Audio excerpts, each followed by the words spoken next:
सबसे पहला मेरा एक आपसे प्रश्न ये है कि आखिर जो गौरव गाथा है, हमें मैंने देखा है कि महाराणा प्रताप की गौरव गाथा या उन्होंने इस देश के लिए या फिर मुगलों से जो लोहा लिया अकबर के समय का जो पूरा टाइम है, उस समय में चारण काल मैं उसे मानता हूँ, लेकिन चारण काल जो है वो अकबर का है। अकबर ग्रेट हो जाता है, अकबर जो है वो हिंदू मुस्लिम गंगा जमुनी तहजीब तमाम तरह की बातों में अकबर को अपर ले जाते हैं और महाराणा प्रताप को लोअर लेके आ जाते हैं। तो ये इतिहास में जो ये जो झोल है, ये जो गोलमाल है, आप इसे किस तरीके से देखते हैं उमेंद्र सर? वो तो मैं आपको बताऊंगा कि मैं इसको किस तरह देखता हूँ। चारण काल का मतलब मैं नहीं समझा।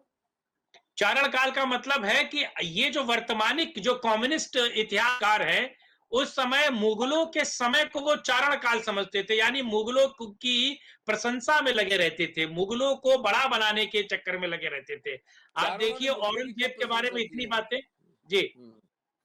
आप क्या कह रहे हैं कि मतलब इसमें चारण चारण शब्द क्यों? मैं जाति से चारण हूँ इसलिए पूछ रहा हूँ आपसे। नहीं, मैं नहीं नहीं एक्सीलेंट नहीं करना नहीं क्षमा नहीं, चाहूंगा, चारण का बीच मतलब केवल में वो बदल नहीं दिया। है।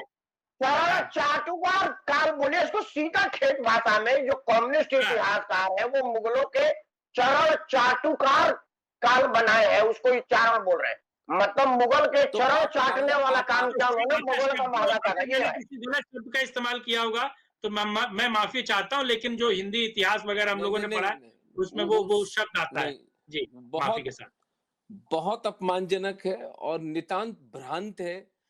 चारण जी। कभी भी चाटुकार नहीं थे। हम्म। ये ये भी एक वामपंथी चाल है जिसमें कम से कम आप जैसे लोगों को तो नहीं पढ़ना चाहिए। उसको चारण काल नहीं कह सकते आप। चारण काल का मतलब कि हमने झूठी प्रशंसा करके मुगलों को महिमा मंडित किया। हम्म। आपको एक तो महाराणा हमीर, एक महाराणा जगत सिंह और हम्म। एक महाराणा राज सिंह, ये तीन बड़े मेवाड़ के सिसोदिया राणा महाराणा, ये होते ही नहीं अगर चारण उनकी सहायता नहीं करते तो। जी। और महाराणा राज सिंह जी जिन्होंने औरंगजेब को 1679 1680 में जूते मारकर राजस्थान से निकाला, वो उनका देहांत एक उनके चारण मित्र थे, उनके साथ दोनों ने खाना खाया एक साथ और दोनों की जहर मुझे खाने से मृत्यु हुई। इतना प्रेम था उनका चारणों से। और हम्म। चारण दो काम करते थे मुख्यतः। चारणों का काम था राजपूतों की स्त्रियों को धर्म क्षात्र धर्म पर रखकर जौहर के लिए तैयार करना। हम्म। जरा अपनी उंगली जला के दिखाएं गैस के ऊपर। हम्म। जरा उंगली जलाएं कैसे हाय तौबा मच जाती है। ये हम्म। हमारी देवी तुल्य महिलाएं, हमारी माताएं, हमारी बहनें 5-5 7-7 साल के बच्चों को अपने शरीर पर बांध के जौहर करती थी। उनकी मानसिक तैयारी करनी पड़ती थी। ये काम चारण करते थे हम्म। क्योंकि चारण वाक्पटु होते हैं, चारणों को बोलना आता है, वो अपनी वाणी का उनको सरस्वती का वरदान है, इसलिए हम बात समझा पाते थे। हम्म। चारण ही दो राज्यों के बीच में दोस्ती कराने का काम करते थे। हम्म। और अंत में जब राजपूत और जितने भी लड़ाके थे, कोई राजपूतों का एकाधिकार नहीं था लड़ाई पर, मेवाड़ के अंदर सब 36 जातियां लड़ी हैं। हम्म। तो जब वो मरने लड़ने निकल जाते थे तो हम अंतिम लाइन ऑफ डिफेंस हम होती थी। ऐसा थोड़ी था कि हम जिंदा रहे। हम्म। चारण कभी जिंदा तो नहीं रहे। जब हम्म। जौहर हुआ साका हुआ तो हम भी साथ मरे इनके, हमारे राजपूतों के। इसलिए हम्म। उसको चारण कांड कहना एक बदमाशी, ये इनकी बदमाशी को हम यील्ड कर जाते हैं। हम जानते हैं, हमें हमें बोध नहीं। इसलिए मैं बहुत प्रेम से और बहुत हम्म। विनम्रता से आपको बात समझा रहा हूं कि उसको चारण काल कहना मैं अपने ही फिर लोगों। से माफी अब मांगता हूं नहीं क्योंकि नहीं मुझे आप, उसके बारे में नॉलेज नहीं थी। मैं अगर यही होती तो आपको पता है कि मैं ऐसे शब्द का इस्तेमाल कर ही नहीं सकता था। वो जी। जाति सूचक हो गया ना भाई। चारणों को 5-7 अच्छा। लाख चारण जो राजस्थान और गुजरात में रहते हैं, वो उनको आप नीचा दिखा रहे हो, ऐसे कह रहा हूं। और मैं बहुत विनम्रता से ये बात आपको समझा रहा हूं, उसमें कुछ बुरा मानने की बात नहीं है। जी। क्योंकि जी। चारण, 3 राजाओं का मैंने नाम लिया, राणा हम्मीर, महाराणा राज सिंह जी और हम्म। महाराणा जगत सिंह जी। हम्म। ये 3 होते ही नहीं अगर चारण नहीं होते तो। ये सिसोदिया वंश खत्म हो जाता।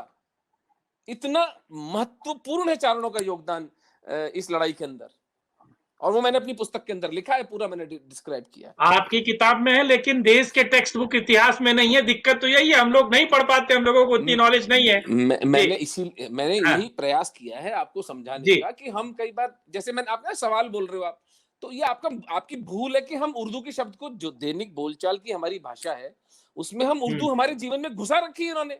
बॉलीवुड, आपका जो टीवी के सीरियल्स हैं, और यहाँ जरा कोई एक उर्दू का शेर बोल दे तो यहाँ पर तो लोग उसके सामने गलीचे कालीन की तरह बिछ जाते हैं।